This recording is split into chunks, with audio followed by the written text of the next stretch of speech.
how's it going? Laura with Garden Answer. In today's video, I want to try to convince you as to why you need the Invincibelle Ruby hydrangea in your life. Like, this is a hydrangea to love. I mean, who could pass this up? I know if I saw this at a garden center, I would snag it immediately without even a thought as to where it was going in my garden, just because of how gorgeous these blooms are. So the Invincibelle Ruby is the 2020 Hydrangea of the Year, with good reason. I mean, look at the color of these blooms. So the buds start out a deeper kind of ruby red, and then they open up to this kind of ruby reddish pink with a silver kind of overlay.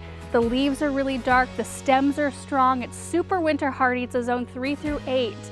So those of us who live in a colder climate and have a hard time with other types of hydrangeas, these are really good because even if you have an early cold snap or you have deer grazing on your hydrangeas, they do bloom on new wood. So it doesn't matter what happens to them, they will still produce blooms in that season and bloom for you. So these grow about 3 to 4 feet tall and 2 to 3 feet wide, so a little bit taller than they are wide. They make a great focal plant, so you may only need one of them in an area, or you can mass plant them in a flower bed or plant a hedge.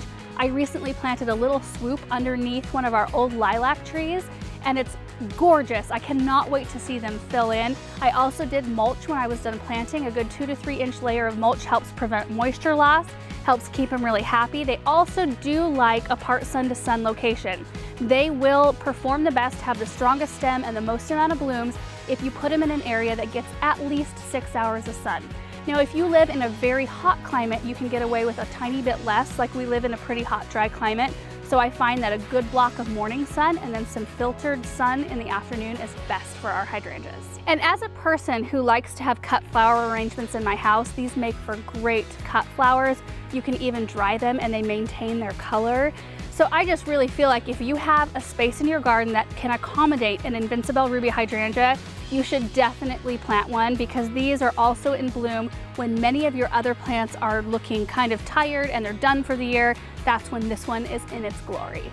You can find this plant at Botanic.